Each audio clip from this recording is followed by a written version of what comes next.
김혜리의 경제산책 출발합니다. 어머나, 제 손가락이 자꾸 들어가네요. 오늘의 경제산책 주제는 바로 무인점포입니다. 무인점포라는 거는 요즘 많이 유행하고 있는 형태인데, 한마디로 얘기하면은 점원이 없이 돌아가는 오프라인 점포를 의미한다고 할 수 있겠죠. 근데 요즘 주로 보는 오프라인 점포의 형태는 뭐가 있을까요? 가장 대표적인 형태가 요즘 저희 동네에서는 무인 아이스크림 가게가 유행하고 있어요. 예전부터 아이스크림 할인점의 형태는 종종 있어 왔죠. 왜냐면은 지금 현행법상으로 아이스크림은 유통기한 표기의 대상이 아닌 걸로 알고 있는데, 그것과 더불어서 아이스크림은 사실상 유통되는 과정상 유통기한 이슈가 거의 존재하지 않는 제품이라고 알려져 있죠. 그래서 재고를 무한히 쌓아놓고 회전시킬 수 있는 그런 업종으로 많이 언급되는 것이 아이스크림이라고 할 수가 있겠습니다. 그래서 아이스크림이 지금의 무인 점포에 유독 많이 활용이 되고 있는 것도 그런 일환으로 볼 수가 있겠습니다. 그래서 무인 점포에서 우리가 흔히 볼 수 있는 상품들은 재고 이슈에서 자유로운 것들이 많아요. 그래서 지금 흔히 유행하는 아이스크림을 제외한 것 중에는 뭐가 있는지를 생각해보면, 대표적인 것으로 인용 뽑기방을 들 수가 있죠. 그래서 코로나 약간 이전부터를 조금씩 생각해보시면, 지금까지 우리가 어떤 가게가 망했을 때 그 자리가 무인 뽑기방으로 대체되는 장면들을 많이 보셨을 거예요. 근데 이제 무인 점포 중에서도 유독 인형 뽑기가 성행할 수 있었던 것도 아까 요 재고 이슈의 연장선상으로 보시면 이해를 쉽게 할 수 있는 면이 있습니다. 왜냐면은 인형이라는 것 자체가 기본적으로 오래 갈 수 있고, 또 보관도 상대적으로 용이하죠. 그리고 동전을 넣고 즐기는 사람들의 그 업무로 인한 그 부가 업무가 상대적으로 단순하기 때문에 한동안 많이 운영을 했었어요. 그래서 한동안은 무인으로 운영되는 인형 뽑기방도 많이 볼 수가 있었죠. 그래서 무인으로 요즘 많이 볼 수 있는 가장 대표적인 점포로 아이스크림 하고, 저기 어디냐, 인형 뽑기 정도를 들 수가 있었습니다. 그래서 가만히 지금 생각을 해보면요, 지금까지 제가 언급한 무인 점포들의 경우에는 가장 큰 특징이 사실상 관리 업무를 거의 제외한 최소한의 기능만 무인으로 돌아가는 점포라고 말씀을 드릴 수가 있어요. 그래서 무인으로 운영되는 것의 수익이 결국은 인건비 절감에서부터 출발되는 게 아닌가 하는 그런 생각이 듭니다. 그래서 요즘은 이런 부분들이 대형마트에서도 많이 활용이 되고 있죠. 대형마트에서도 지금 거의 모든 매장에서 셀프 결제 코너를 운영을 하고 있어요. 그래서 바코드 스캔부터 카드 결제까지에 이르는 전 과정을 고객이 직접 할 수 있게끔 해주는 그런 상태로 운영이 되는 경우가 많이 있습니다.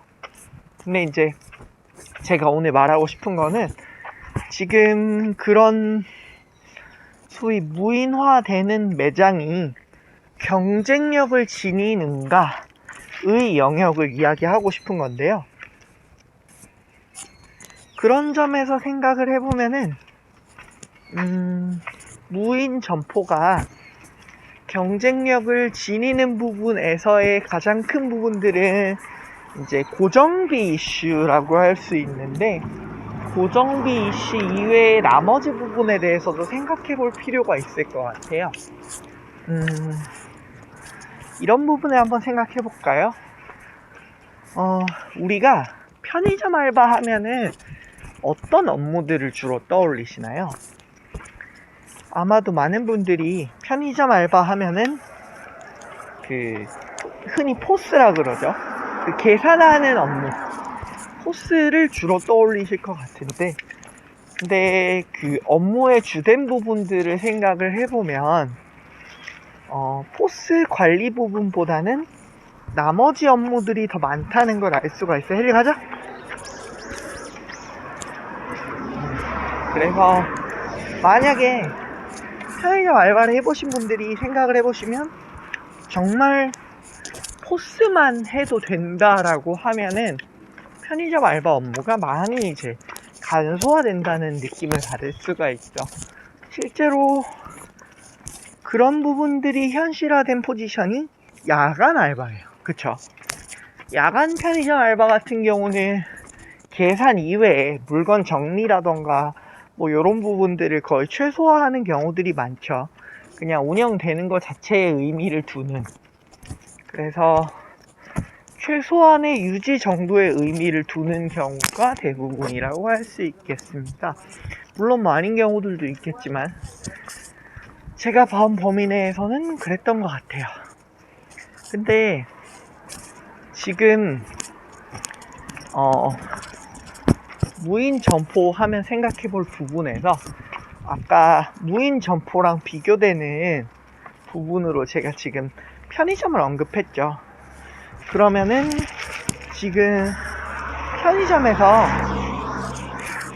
편의점에서 계산 업무를 제외한 나머지들이 사라진 것이 지금 무인 점포에 가깝다고 할 수가 있는데, 그러면 이렇게 생각을 해보면 조금 더 현실적인 비교가 될 것 같아요. 만약에 편의점 알바생 분들의 업무가 전부 계산 업무만 남고 나머지가 사라진다면 어떤 일들이 벌어지게 될까를 생각할 수가 있겠죠. 재고 정리 아무도 안 하고, 상품 입출고 업무 안 하고, 청소를 하지 않는 경우, 그러면 과연 이 매장의 질은 어떻게 될 것인가 라는 문제가 가장 기본적으로 모든 무인 점포에서도 일정 부분 일어나는 일이라고 할 수가 있겠습니다. 실제로 무인 점포들이 가장 크게 유인 점포와 차이가 나는 부분은 그 주인의 관리 이슈에 가까워요. 잠깐만. 그래서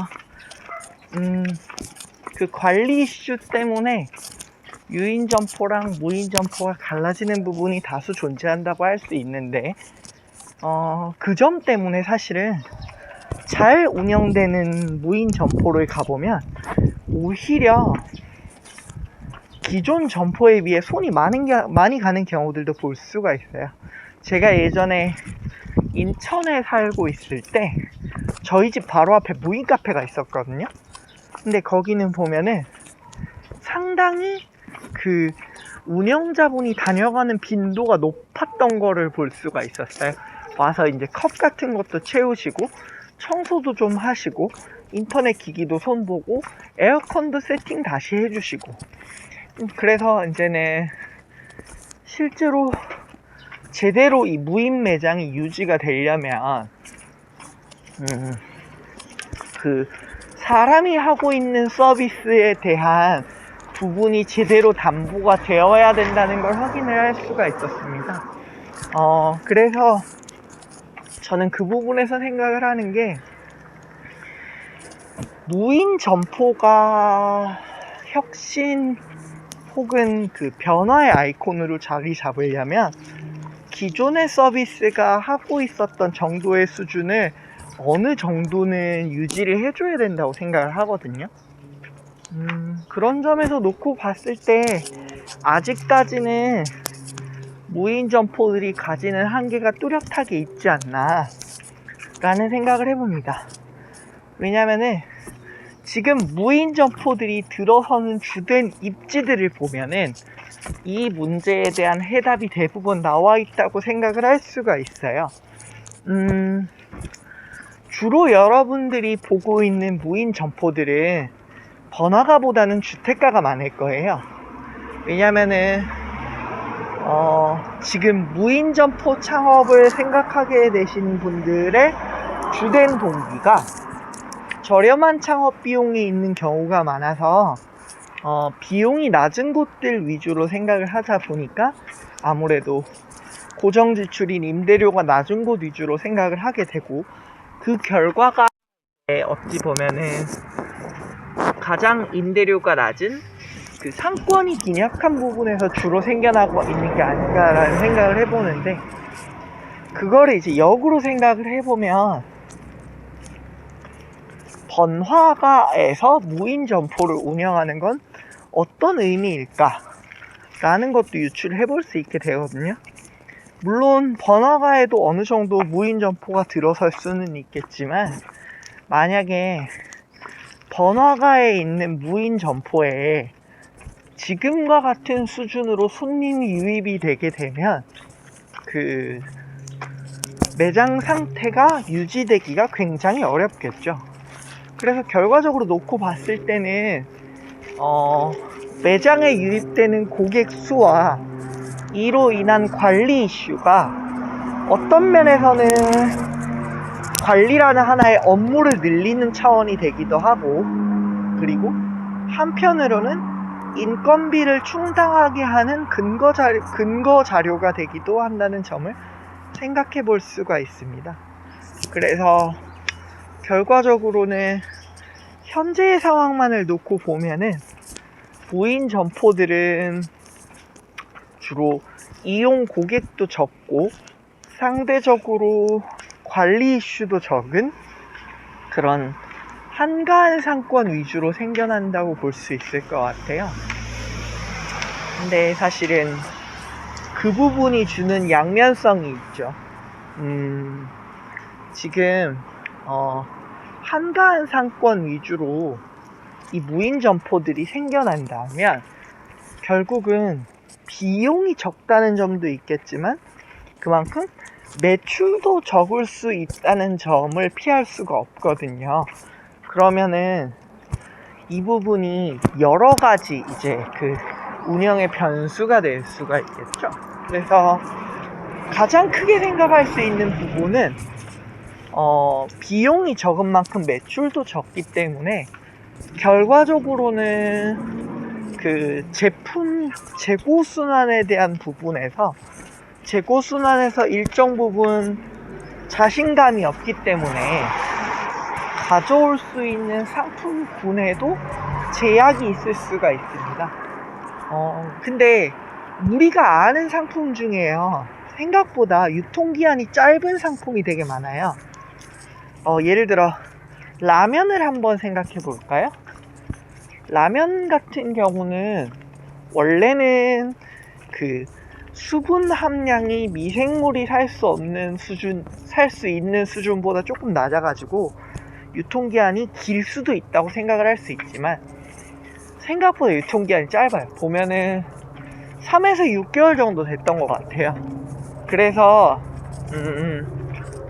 라면이나 과자 같은 제품들은 의외로 유통기한이 되게 짧습니다. 그래서 지금 우리가 주로 보고 있는 무인 가게들이 아이스크림 위주로 하고 있던 거는 기본적으로 재고순환에 자신이 없을 때 가지게 되는, 어떻게 보면은 고육지책 같은 거라는 느낌이 들어요.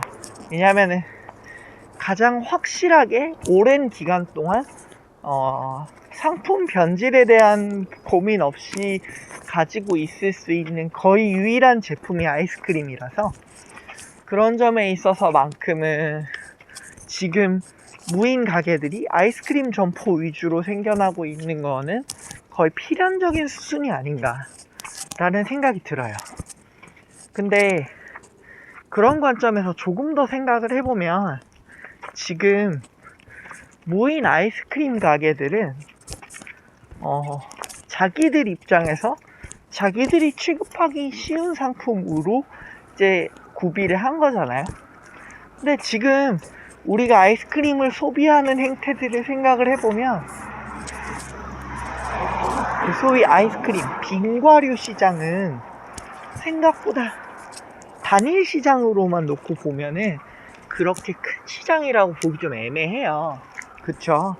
그래서 우리가 정말 그 아이스크림을 소비하는 패턴에서 이거를 어떤 점포 하나가 정말 활성화될 수 있을 만큼 동네에서 많이 취급하는 상품인가, 많이 소비하는 상품인가를 생각해보면 조금 물음표가 생길 수밖에 없죠. 그래서 무인 점포들이 지니는 그 근원적인 한계가 취급하는 상품에서 생겨날 수 있을 것 같아요. 그리고 또 하나를 생각해 볼 수가 있는 게 아까 말씀드린 관리 이슈 부분인데요. 무인 점포의 비용 부분을 줄이겠다라고 하면은 관리 이슈를 최소화해야 되는 게 맞는데, 근데 무인 점포도 잘 되기 시작하면 유인 관리가 필요합니다. 예를 들어서 아이스크림 한번 흐트러 놓은 거 정리도 해야 되고 재고도 좀 채워야 되고, 그래서 그런 부분들을 생각을 하면은 무인 점포의 수익이랑 관리 이슈 부분은 동시에 가기가 되게 힘들어요. 왜냐면 수익이 나려면 사람이 드나들어야 되니까. 근데 사람이 드나들면 결국은 관리 이슈가 들어가기 마련이기 때문에 그런 부분에 있어서만큼은 확실하게 동전의 양면 같은 게 있는 게 아닌가 라는 생각이 듭니다. 그런 점에 있어서는 무인 점포가 무인이라는 점, 비용을 줄일 수 있다는 점에서 출발을 했지만 정말 궁극적인 부분으로 보면은 비용이 줄어들었을 때 장점이 오롯이 느껴지기는 어렵지 않을까 라는 생각을 해봅니다. 그래서 저는 지금 생겨나고 있는 그 무인 점포들이 진정한 의미에서의 혁신이라는 생각은 별로 들지 않아요. 왜냐면은 지금 무인 점포들이 이제 기능적인 부분들을 살펴보면 결과적으로는 기존에 있던 포스 시스템을 그대로 두고 그거를 점원 대신 고객이 직접 할 수 있는 정도로만 바꾼 거잖아요. 그래서 따지고 보면은 무인화에서 핵심이 된다고 할 만한 눈에 띄는 혁신은 없지 않나 라는 생각을 해요. 물론 그 무인 점포를 운영하시는 분들의 입장에서는 비용을 줄인 것도 혁신이라고는 할 수 있겠지만, 그래서 지금 우리가 아마존 고 같은 것들을 생각을 했을 때처럼 정말 큰 곳에서도 운영을 할 수 있는 수준이 아니고 결과적으로는 정말 한가한 점포에서 거의 그냥 내팽개쳐지다시피 한 상황에서 운영되는 무인 점포는 유의미한 경쟁력을 갖기가 좀 어렵지 않나 라는 생각을 해봅니다. 그래서 보통은 우리가 경영에 대해서 의사결정을 할 때는 양면성이라는 게 있어요. 하나를 얻게 되면 반드시 나머지 하나를 포기를 하게 되거든요. 근데 그런 면을 놓고 보면 해리 가자. 그런 면을 놓고 보면은 우리가 무인화라는 하나의 이점을 취했을 때 다가올 나머지에 대해서 너무 좀 간과한 게 아닌가라는 생각이 들어요. 그래서 지금 우리가 흔히 보고 있는 무인화에서의 하나의 과제는 무인화로 인해서 생기는 이점 못지않게 무인화가 줄 수 있는 서비스의 전반적인 질 저하 문제도 함께 고려해야 되지 않나 라는 생각을 해봅니다. 그래서 그런 면에서 놓고 보면 궁극적으로 무인화가 주는 그림이 마른 수건화가 되지 않을까라는 생각도 조금 들어가지고 그 부분이 조금 아쉽다는 생각도 하고 있습니다. 아마 앞으로 기술적인 부분이 많이 개선이 되고 비즈니스 모델을 다수 이제 연구를 하다 보면은 지금의 무인화 부분이 조금 개량될 수 있는 여지도 있겠지만 아직까지는 무인화라는 하나의 경향이 제대로 된 비즈니스 모델로 안착하기 위해서는 좀 더 많은 시간이 필요하지 않을까 라는 생각을 해봅니다. 그래서 지금 우리나라가 기술적인 부분에서든 여러가지 비즈니스 모델에서든 앞으로 나아가고자 하는 시도를 여러가지 하고 있는데 앞으로 좀 더 많은 부분에서 시행착오가 있고 그 부분에서 조금 더 개량이 되면서 발전이 되다 보면 더 큰 방향으로 앞으로 나아갈 수 있는 시간이 되지 않을까 라는 생각을 해봅니다. 그래서 오늘 제가 드리고 싶었던 말씀은 여기까지고요. 앞으로도 여러가지 경제 이슈 혹은 비즈니스 모델에 대해서 혼자 생각한 부분들을 아침 시간에 함께 공유할 수 있으면 더 좋을 것 같다는 생각을 해봅니다. 제 이야기 혹은 켈리의 모습에 감동을 받으셨다면 구독과 좋아요 꼭 눌러주시고요. 만약에 함께 이야기하고 싶은 주제 혹은 제 견해가 궁금한 주제가 있다면 댓글로 남겨주셔도 좋을 것 같습니다. 그러면 오늘 영상은 여기서 마치도록 하겠습니다. 힐리 이리 와. 힐리 이리 와. 앉아. 힐리 봐. 힐리 여기 봐봐. 자, 힐리 한번 보여주고 드리고 마칠게요. 우리 힐리. 우리.